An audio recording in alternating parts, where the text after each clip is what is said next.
vamos lá, você ainda se surpreende quando você faz as suas avaliações, a gente vai falar sobre elas aqui, o famoso esqueletinho que eu tenho recebido dos meus alunos.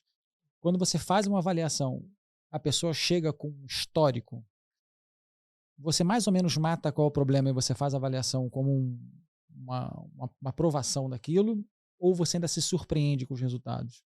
Ah, cara, a Biocinética é um parque de diversão É, para mim. Eu vou para Disney todo dia. Eu vou para interessante. Disney todo dia. Isso é um dos tesões da minha vida. Quando eu, sei lá, tempo livre, às vezes, eu vou ler algumas coisas, eu vou para lá olhar algumas coisas. Também é meu hobby, é Aí eu trabalho e estava achando hobby. que eu ia conseguir falar, pô, eu pedalava muito, tô com uma dor no pulso, que eu comecei a jogar bola, pô, Cara, cadê o mas resultado? Não, né? Vou ter que ir lá fazer o então, bonequinho. mas assim, ó, cara, qualquer avaliação, eu também como o meu outro lado cientista, então assim, eu sigo um princípio igual. Eu escuto a história Uhum. e aí eu gero hipóteses. Então, quando você começa a me contar a tua história, você começa a me contar em qual movimento que você sente dor, você começa a me contar em qual esporte, você começa a me contar o que que você já fez que nunca deu dor e o que que você faz que dá dor, eu começo a pegar, cara, quais são os padrões de movimento que diferenciam essas duas tarefas? E aí você me fala, mas eu sinto mais dor nesse movimento, eu sinto mais dor naquele. Você me fala, Gustavo, e também já tive uma lesão aqui. Aí eu começo a pegar, cara, quais são as adaptações mais comuns Uhum. que uma lesão gera? Pronto. Então eu vou falar, olha, talvez ele tenha um glúteo incompetente, e isso vai repercutir numa pelve que não tem boa estabilidade. Uhum. Só que eu não parto do princípio daquilo como verdade. Sim, você testa para Eu ver. vou testar. E aí, qual é a diferença da gente ter a biocinética, que é o laboratório de movimento 3D, um laboratório no meu laboratório privado de Uhum. movimento? Qual é a diferença? É precisão. Sim. Tecnologia te dá precisão. Uhum. Ponto. E existe um ato falho do ser humano de sempre justificar as coisas que eles não são capazes de fazer. Entendi. Então as pessoas, uma das frases mais comuns que eu ouço é, mas também, né, com o teu sistema de câmeras 3D que reconstrói o corpo, eu falei, cara, é muito mais difícil tu fazer uma avaliação com isso, porque a quantidade de dados é muito maior. Maior.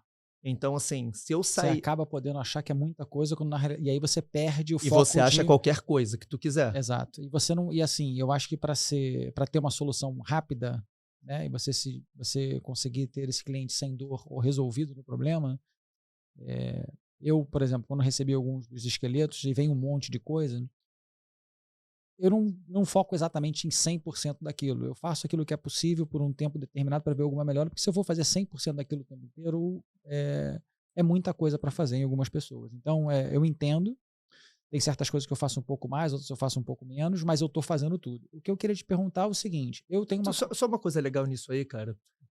Você já reparou que, assim, às vezes você faz uma ressonância magnética. Uhum.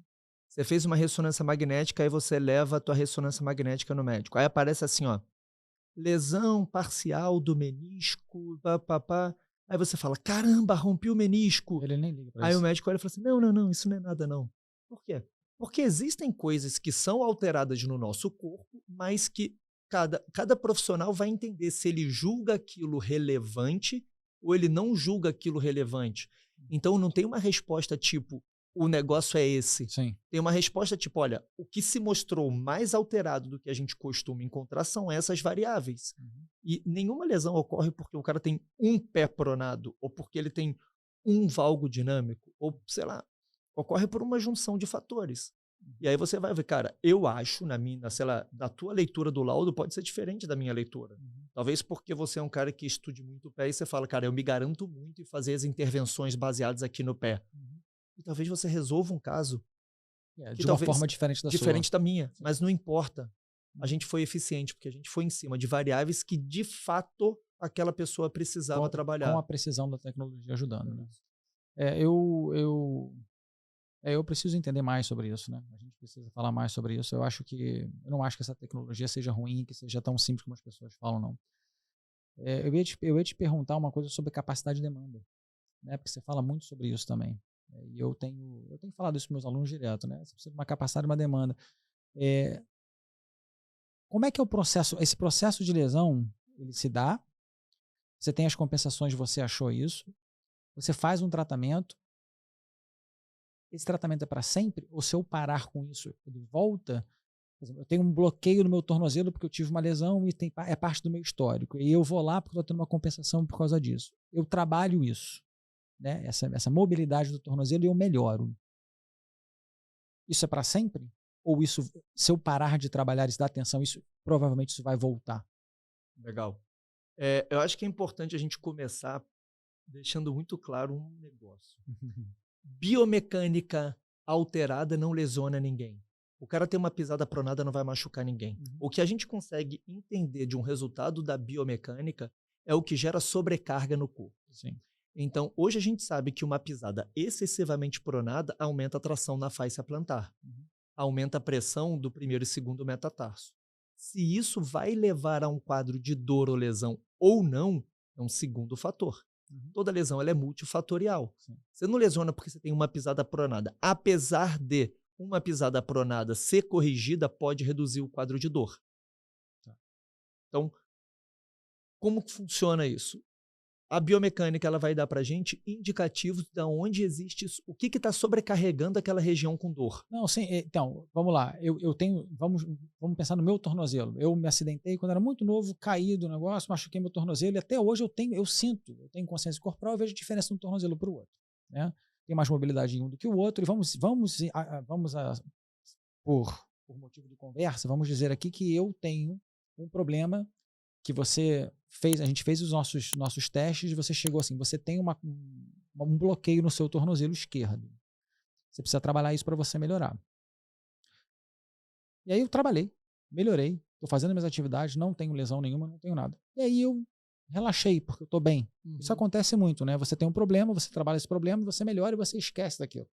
É o famoso alonga seu pessoas, você alonga. E aí daqui a pouco você para porque você não está sentindo dor nenhuma e a dor volta, né? Quando você tem esses bloqueios e você faz essa parte neural e você faz essa mudança de movimento, existe alguma forma da gente fazer essa mudança e ela ser para sempre? Ou se eu parar de trabalhar isso, ela vai ficar voltando? Sim, existe. Aí vem a diferença de você fazer um trabalho a nível estrutural. Exemplo, você tem um bloqueio de tornozelo, eu vou te colocar para alongar. Ou você vai numa fisioterapia e vai mobilizar. Só que pensa, você passou, sei lá, 1 ano, vamos dar um exemplo do seu acidente, que você está com o teu tornozelo bloqueado. O teu cérebro aprende e adapta o que eu chamo de gambiarra biomecânica. Bom nome. Porque ele assim, ó, ele cria gambiarras para você funcionar bem. E você vai se adaptando inteiro, cara. Sim. Então, assim, aí agora, pro teu cérebro, pro teu sistema nervoso central, aquele teu movimento adaptado é o teu novo normal. Sim. Então, a partir daquele momento, aquilo ali virou o teu novo normal. Então, quando eu trabalho mobilidade do teu tornozelo, o teu cérebro não usa aquela nova mobilidade porque ele já se acostumou a não usar. Aí entra o treino funcional. Eu vou ter que colocar o teu corpo nas alavancas dos movimentos que você usa, por exemplo, vou ter que te colocar numa alavanca de um ciclismo, numa alavanca de um salto no futebol, do basquete, e treinar e simular exercícios que vão fazer o teu cérebro voltar a usar aquele arco de movimento que ele não tinha.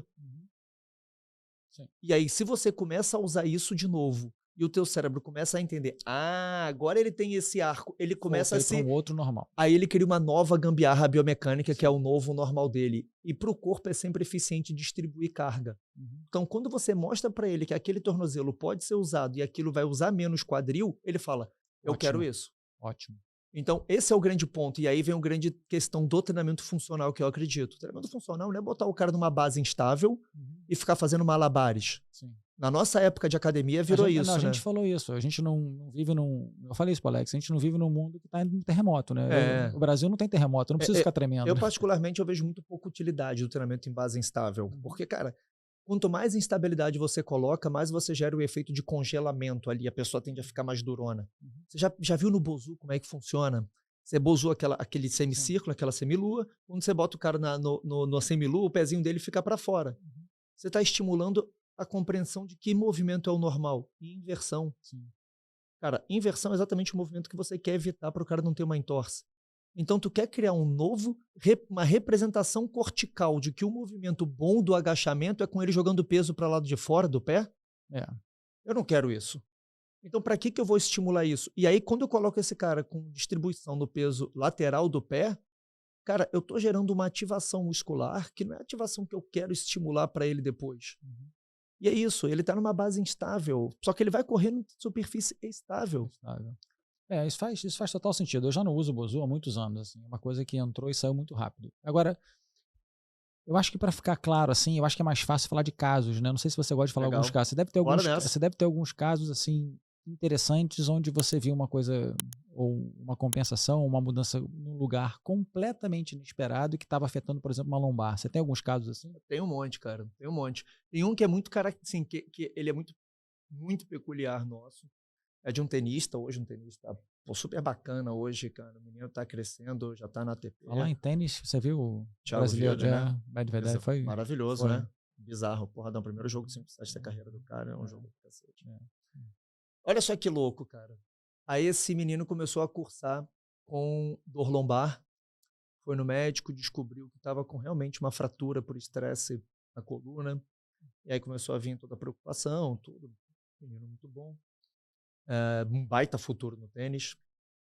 E quando eu coloquei esse menino saltando, o menino jovem, na época tinha 15 anos, 16. Aí eu botei o menino saltando, eu tô vendo que o menino faz aquele movimento que ele usa muito o tronco, sabe? Que o cara agacha, ele bloqueia a perna inteira, aí o tronco faz um chicote lá embaixo e pula. Aí eu falei, por que esse menino tá usando tanto tronco? Que não precisa, sabe? Não é não precisa, não tem. O salto, principalmente no salto vertical, o salto vertical ele é super harmonioso o movimento dele, sabe? A distribuição ela é super homogênea entre as articulações. E aí, esse menino usando tronco. Quando eu fui ver, ele tinha exatamente um bloqueio absurdo de tornozelo. E aí, é o que a gente estava comentando. Bilateral. Não tinha histórico de lesão. E aí, usava muita coluna. Usava muito coluna. E aquilo estava sobrecarregando. O tornozelo, só que olha que coisa louca. Aí eu fui conversar com o médico que indicou, fui conversar com o fisioterapeuta dele e conversar com ele.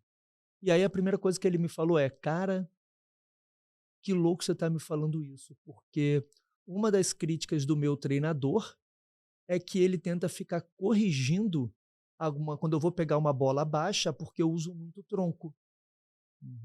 E eu falei, eu tenho muita dificuldade de corrigir esse movimento. Eu falei, porque você não vai conseguir corrigir enquanto não ganhar mobilidade de tornozelo. E então é isso aí, todo mundo querendo corrigir a técnica do menino, porque a técnica dele não era boa, apesar dele ter performance, desempenho, a técnica dele não era boa. Só que o problema é que não era a técnica dele não era boa. Aquilo ali foi a adaptação que o corpo dele gerou, a gambiarra biomecânica dele para poder fazer o movimento com aquele bloqueio de tornozelo. Então, qual é a teoria que você geraria? Preciso trabalhar o tornozelo dele. Só que aí eu pedi para o pessoal começar a investigar o tornozelo dele e descobriram que ele tem uma perda de espaço articular. Então ele não vai conseguir corrigir. Não vai conseguir corrigir. Entendi. E aí você começa a entrar, bom, o que a gente pode fazer por esse menino? Bom, a gente vai ter que gerar gambiarras para compensar as gambiarras. Então, que não são na coluna. Não. O que a gente fez? Usava muito. Usamos um treino com drop mais alto. Por quê? Eu sei que é o oposto que vocês usam, mas é muito peculiar. Sim. Por quê? Porque aí eu boto o pé dele mais implante. E aí eu falei, cara, é ruim. Bom, mas é menos pior do que o que ele tinha. E é um caso muito específico para isso. Mas aí você diz que ele tem que usar isso no dia a dia ou somente jogando? Não, jogando. Somente jogando. Só jogando. E jogando e principalmente, cara, não deixando... A gente sabe que esses calçados que são mais rígidos, eles vão acabar tirando um pouco a competência do pé do menino.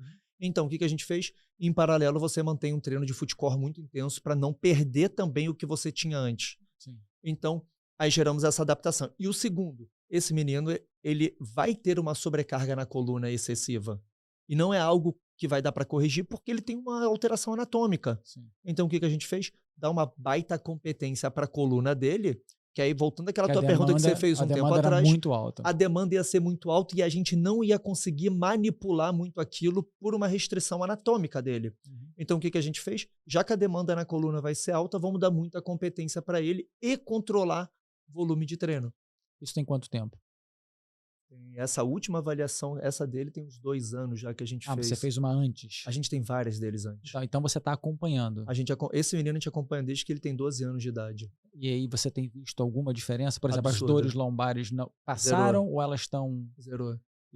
Porque o interessante vai ser daqui a 10, 15 anos saber como é que ele... Deve ser isso que vocês estão investigando, né? Exatamente. O que vai acontecer daqui a 15 anos com alguém que tem uma incompetência que não dá para corrigir entre aspas, É isso. que está sobrecarregando a coluna, você está dando competência, que momento que essa competência O não vai dar nosso mais... papel como profissional não é obrigar ninguém a fazer nada, é instruir as pessoas de como a gente vê. Então, isso é muito claro. A gente instruiu a família, instruiu os profissionais que a Camila falou, olha, esse é um perfil que vai gerar sempre sobrecarga na coluna. Então, assim, pode ser que isso gere novas lesões? Pode. Pode. A gente não está aqui para prevenir a lesão, a gente está aqui para orientar e identificar quem tem um perfil de risco. E ele tem um perfil de risco alto. Só que é um menino que tem uma baita de um futuro no tênis. Então, isso é uma escolha que ela não se baseia somente em dados quantitativos. Existe também uma escolha pessoal de falar, beleza, a gente está disposto a entender esse risco que pode trazer alguma repercussão futura.